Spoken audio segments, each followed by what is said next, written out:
Okay, so the way I'm gonna tackle this is I'm gonna remove the inner fender, and then you can actually see up here, you can see all the bolts for the manifolds.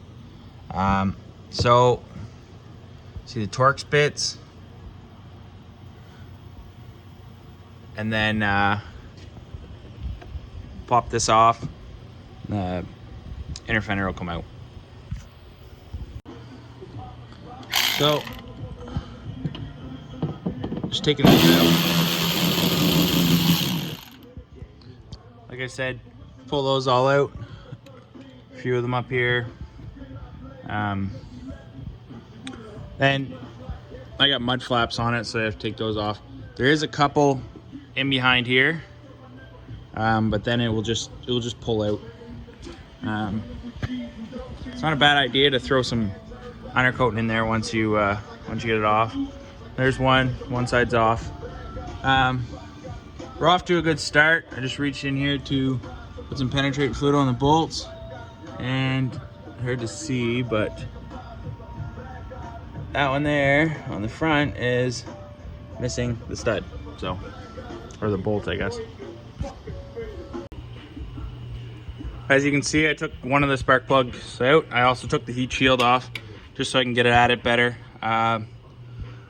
Soak the bolts in penetrating oil, just try to help my cause.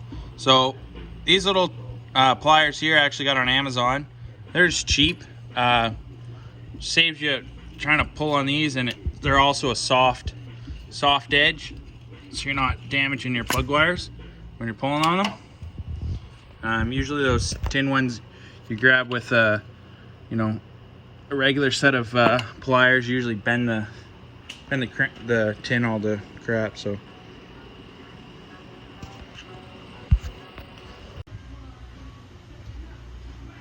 I got one side all off.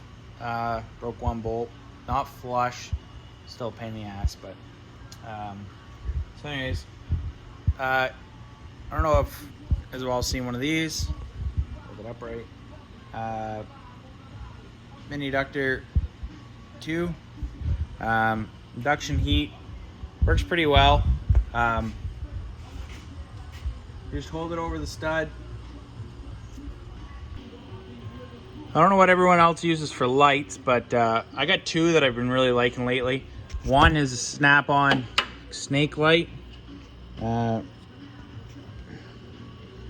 See the part number there. And then there's a magnetic base. And you just, point it wherever you want it. Hands-free. Then the other one is this bad boy. Also snap-on. And there's the part number there. Goes around your neck. So I used to wear a headlamp a lot. Now this good for buffing as well.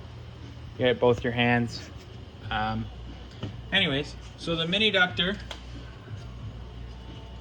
I picked this up today actually. I've wanted one for a while, and this is a good reason why to have some. So flameless, get in there. I put some penetrating oil on these earlier, that didn't really work. But you can see it's starting to bubble the penetrating oil there now.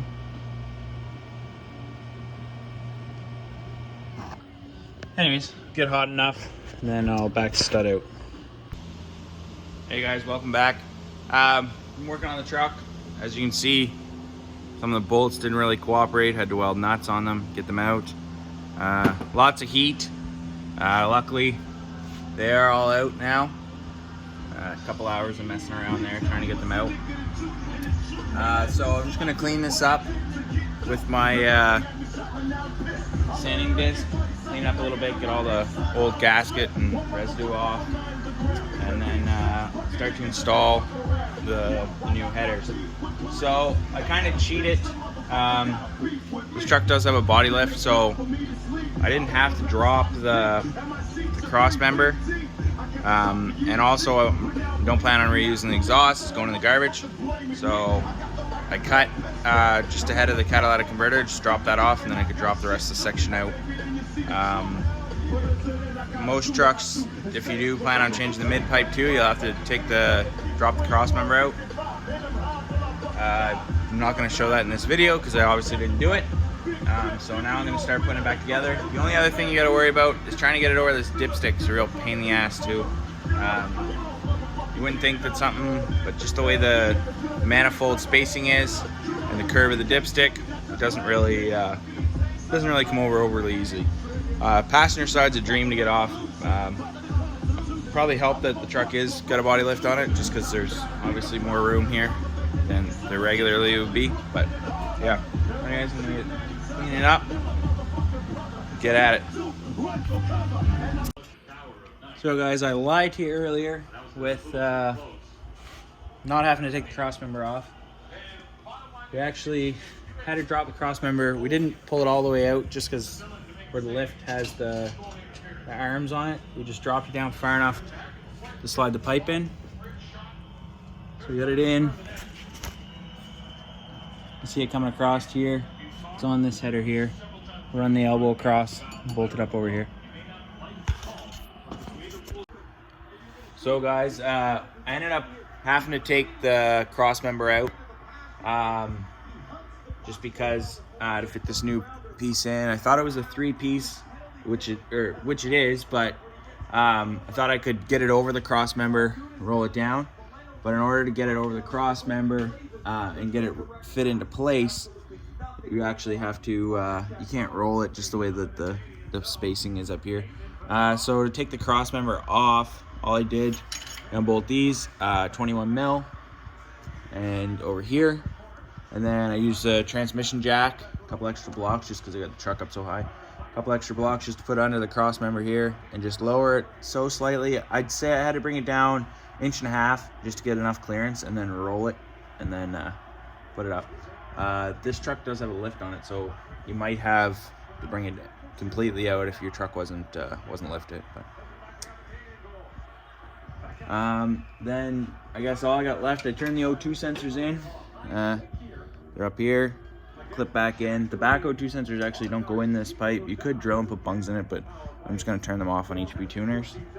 And then yeah, so pace setters overall fit really nice. The Y pipe goes great, bolts up to the existing exhaust. This is an MBRP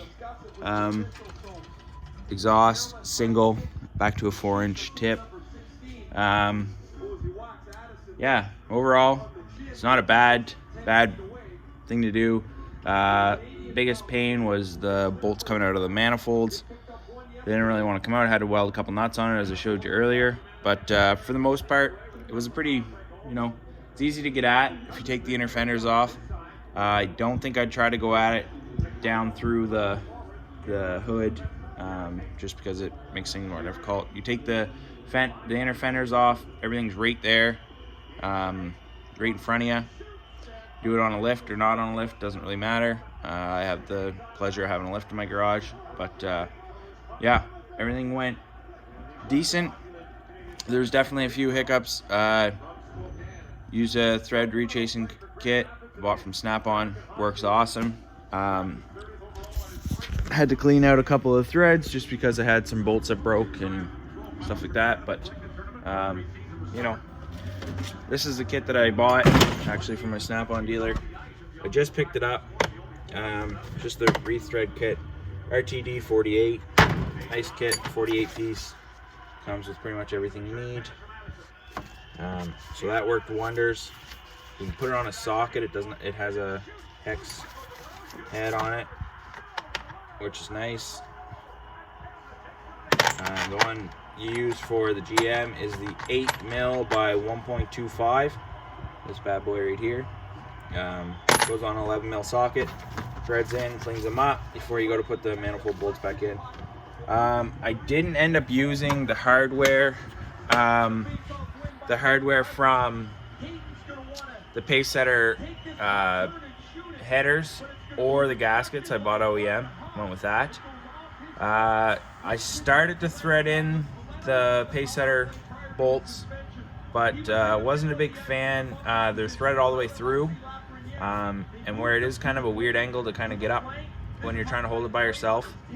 I didn't like the fact that it was kind of gripping the first thread. That's why I had to re-thread a couple of them. So I bought the OEM bolts. I think they were 50 bucks.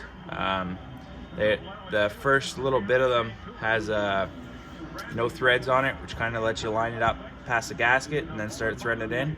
The only advantage to them. Other than that, the other bolts do fit. If you had a buddy that holds your header up, I'm sure either or would work, but just working out here in the garage by myself, it was a little more difficult.